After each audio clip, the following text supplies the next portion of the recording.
Bem, pessoal, sejam bem-vindos. Mais uma rodada de resolução de questões discursivas.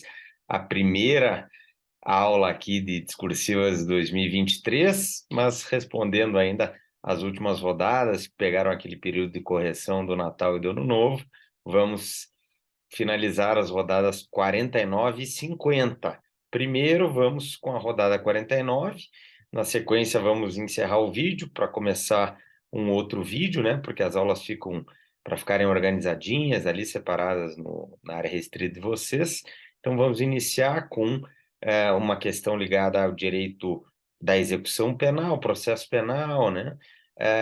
E na rodada 49 e na rodada 50, um tema de direito administrativo, envolvendo agentes públicos e também direito previdenciário, né? O regime previdenciário dos servidores públicos.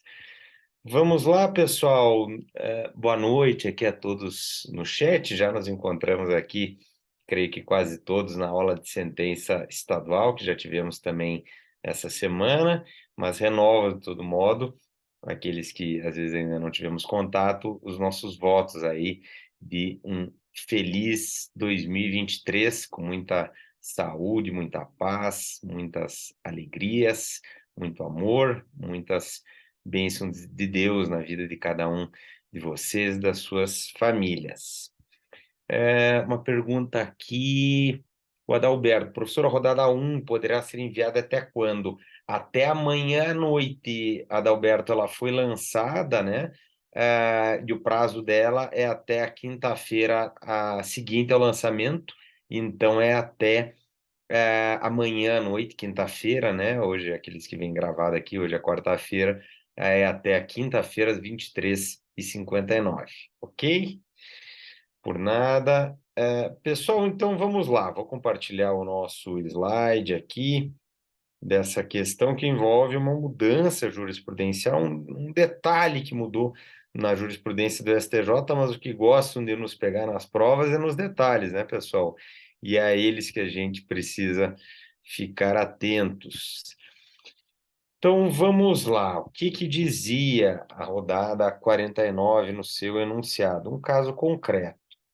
Rodrigo Pancada foi acusado pela prática do crime de tráfico de drogas, ficou preso preventivamente durante 96 dias, até que obteve a substituição da prisão pela medida cautelar de recolhimento domiciliar no período noturno, das 19 às 6 horas, e nos dias de folga. Essa medida, como nós sabemos, tem assento no 319.5 do CPP. Sem monitoramento eletrônico. Esse era o ponto central aqui, né, que envolve a mudança jurisprudencial. Permaneceu ao todo 126 dias úteis e 27 não úteis, sujeito a essa medida cautelar de diversa prisão.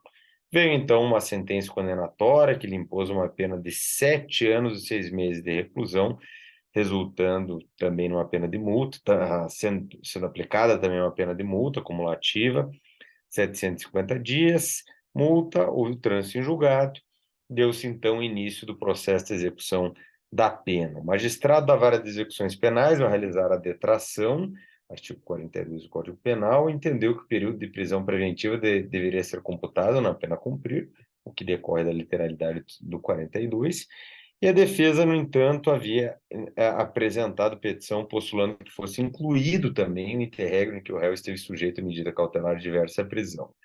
Nesse sentido, indaga-se quem tem razão, o juiz ou a defesa? Qual será? E aí eu diria que é o ponto mais difícil, né, pessoal? Qual será exatamente a pena privativa de liberdade que terá que ser efetivamente cumprida com o início da execução?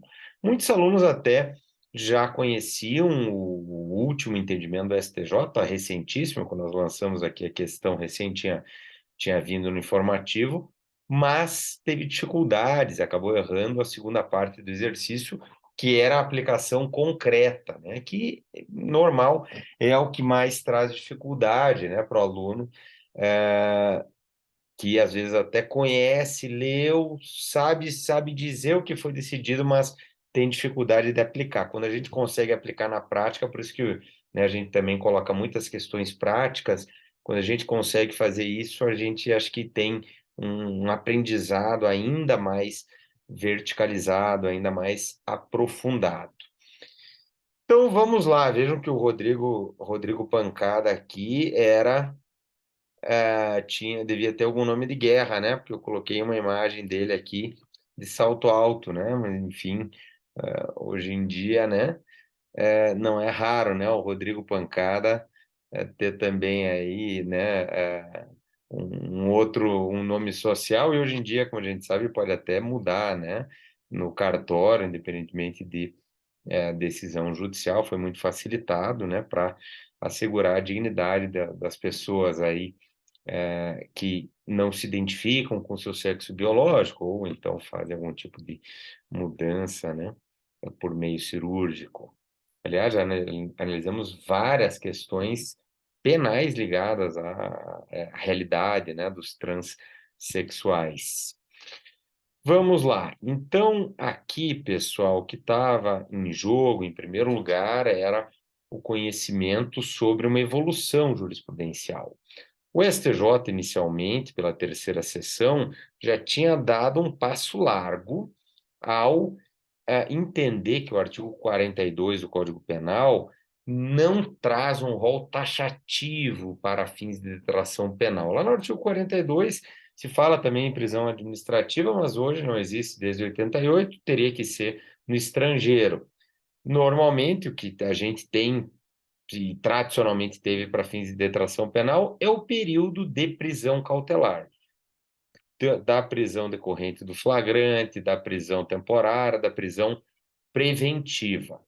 Mas a jurisprudência, como o artigo 42 fala em prisão, não vinha, inclusive o STF tem vários precedentes ainda hoje nessa linha, não vinha, na maioria, né, inclusive o STJ, admitindo detração fora de casos de efetivo recolhimento à prisão. Ou seja, o STJ não vinha admitindo nos casos de medida cautelar substitutiva, diversa, portanto, à prisão.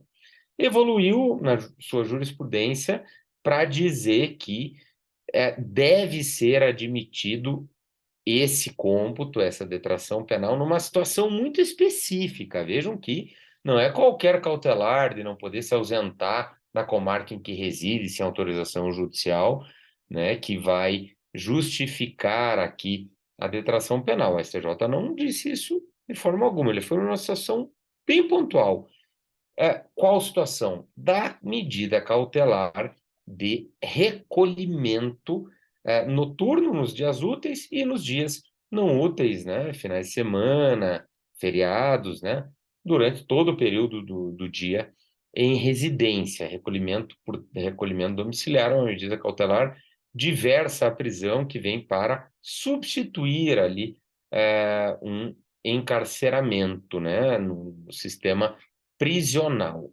E aí o STJ fez um raciocínio fulcrado numa analogia em Bonaparte. O STJ disse, olha, será que o artigo 42 ele é taxativo ou ele admitiria a detração fora daquelas hipóteses? Porque medida cautelar não diversa à prisão não está prevista lá no artigo 42 na sua literalidade.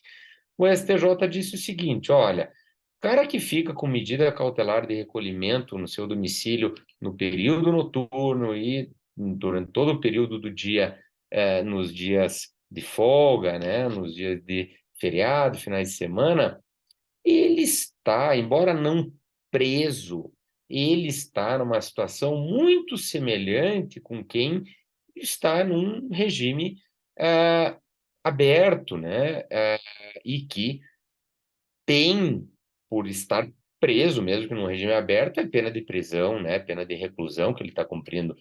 Tem direito, não há dúvida, né? A uma detração. Sabemos que o fato do réu estar com uma prisão preventiva não impede progressão de regime, súmula do Supremo Tribunal Federal. Então, ele está preso preventivamente no fechado, progride para o semiaberto, progride para o aberto. E aí o STJ disse, por que que nós vamos admitir a detração no caso da prisão e não vamos admitir nessa hipótese em que ele também fica com a sua liberdade cerceada.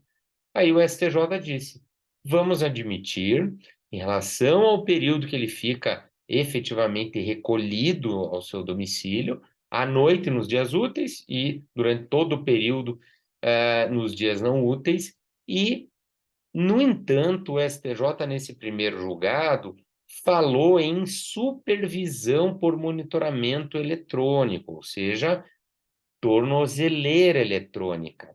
Nesse caso, o STJ disse: vamos admitir a detração. Por que a tornozeleira eletrônica? Porque daí se tem certeza de que ele ficou efetivamente recolhido no seu domicílio, porque a tornozeleira não apontou o contrário.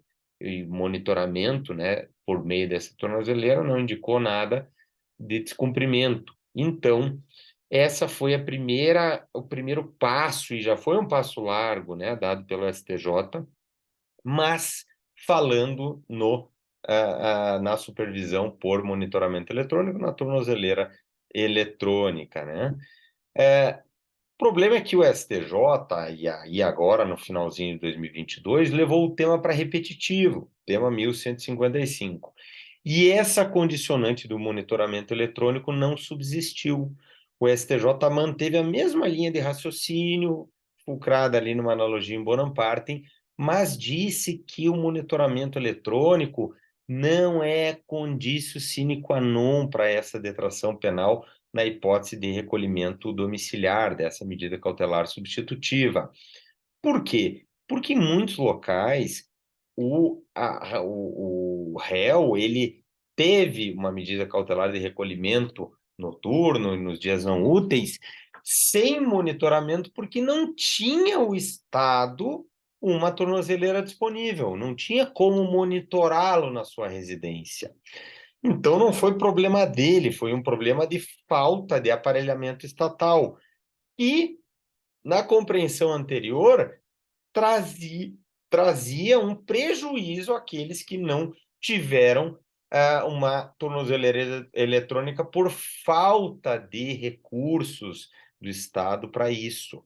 Porque, claro, se tem recurso, tem que fiscalizar, né? Então, o problema é ter para todos, né? O problema é ter recurso para aquisição de um aparelho que não é, como nós sabemos, dos mais baratos, né? E tampouco o próprio serviço de monitoramento, né, que vai envolver pessoas, recursos humanos para isso e também recursos tecnológicos, né, investimento nesse sentido. Então, essa foi a lógica. Vemos que o STJ deu um passo além ao dizer que não é necessária a supervisão por meio de monitoramento eletrônico. E aí, como que ficou a tese? Ela ficou esquartejada em 3 subteses, né? Bem longa, né? Ficou bem explicativa, né? Dizendo o STJ o seguinte: período de recolhimento obrigatório noturno e nos dias de folga, por comprometer o status libertatis do acusado, deve, ó, um errinho de vírgula aqui, né? Deve ser, isso é a tese, tá? Deve ser reconhecido como o período a ser detraído da pena privativa de liberdade e da medida de segurança, em homenagem aos princípios da proporcionalidade e do non bis in idem. O monitoramento eletrônico associado à atribuição do Estado não é condição indeclinável para a detração dos períodos de submissão a essas medidas cautelares, não se justificando distinção de tratamento ao investigado ao qual não é determinado e disponibilizado o aparelhamento. A soma das horas de recolhimento domiciliar a que o réu foi submetido devem ser convertidas em dias para a contagem da detração da pena. Se no cômputo total remanescer período menor que 24 horas, essa fração de dia deve ser desprezada. Então, muitos alunos, até pelas respostas, mostraram conhecimento sobre essa evolução jurisprudencial, mas tiveram dificuldade na hora de responder a segunda das perguntas, porque aí demandava aplicação concreta, prática. Então, vejam, em primeiro lugar, o enunciado perguntava: quem tinha razão, a defesa ou o magistrado? A defesa, porque efetivamente era cabível não somente no caso da prisão preventiva, mesmo que não tenha havido monitoramento eletrônico, mesmo que não tenha havido tornozeleira eletrônica. E aí, como que era o cálculo, pessoal? A pena privativa de liberdade, que tinha que ser cumprida com o início da execução, era de 7 anos de reclusão. Condenação tinha sido uma pena de 7 anos e 6 meses. A prisão preventiva durou 96 dias. Esses 96 dias, ninguém nunca teve dúvida de computá-los na detração. O outro período, que deveria também ser considerado, foi descrito no enunciado da seguinte forma: 126 dias úteis e 27 dias não úteis. E aí vejam como que nós aplicamos. Nesse caso, quando a gente tem o recolhimento noturno, é só naquelas horas de recolhimento. Ele ficou trabalhando de dia, não tem por que computar o dia inteiro, porque ele não ficou preso o dia inteiro. Então, nós vamos computar aqui o período, né, de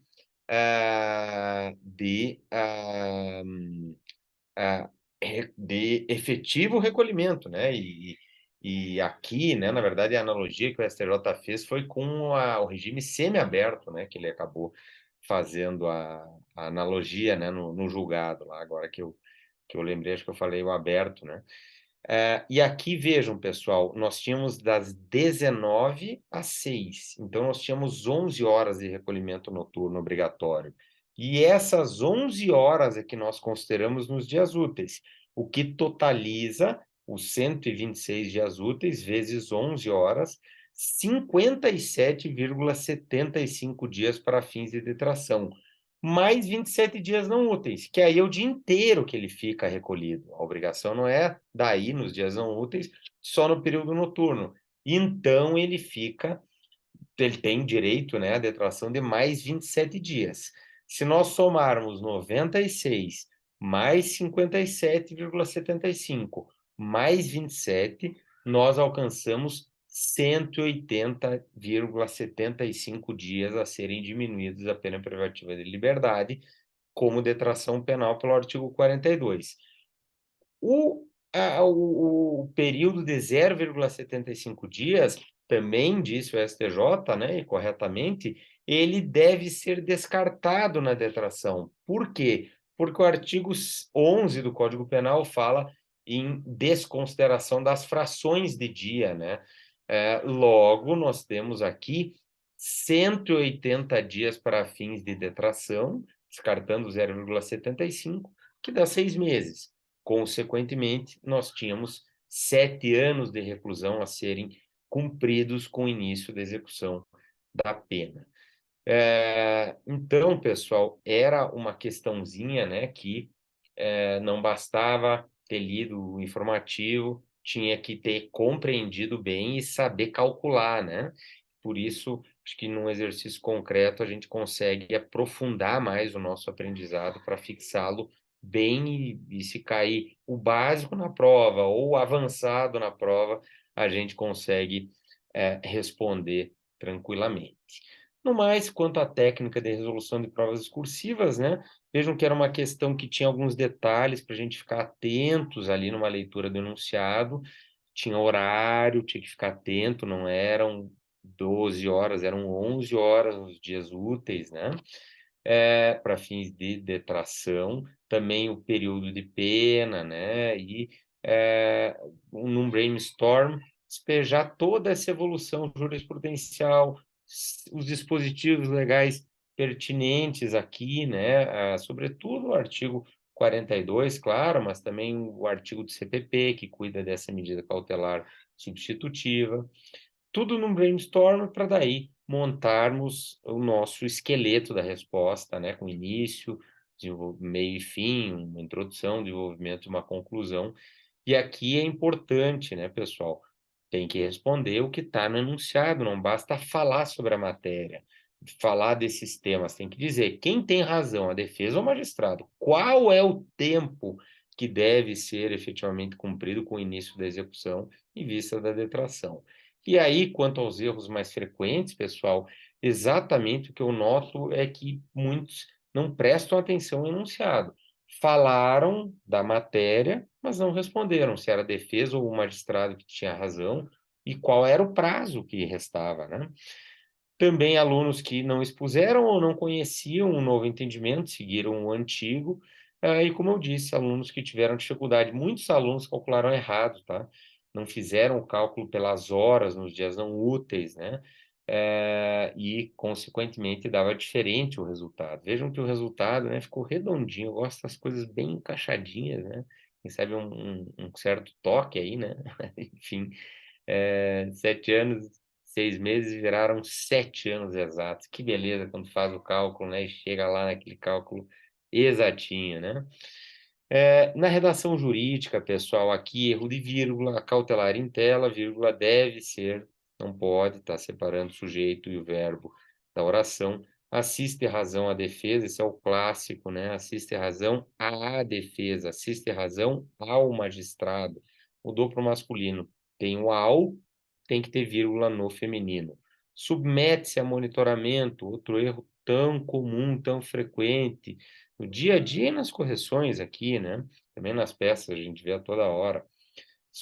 Nunca crase antes de palavra masculina.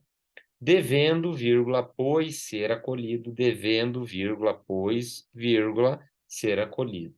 Porque o pois aqui é um aposto explicativo. Devendo ser acolhido é a oração básica, né? Então, devendo, vírgula, pois, vírgula, ser acolhido. Ok? Então, pessoal, essa foi a nossa rodada 49 de 2022. Vamos encerrar aqui esse vídeo para retomarmos com a rodada 50 agora, na sequência, vindo com direito administrativo e direito previdenciário, também na resolução aqui de um caso concreto que interessa da mesma forma a muitos de vocês que eu sei que são servidores públicos. Ok, pessoal? Então, obrigado. Até mais. Quem for ficar aí para o próximo vídeo, fiquem com Deus. Um abraço e até lá. Até a próxima. Tchau, tchau.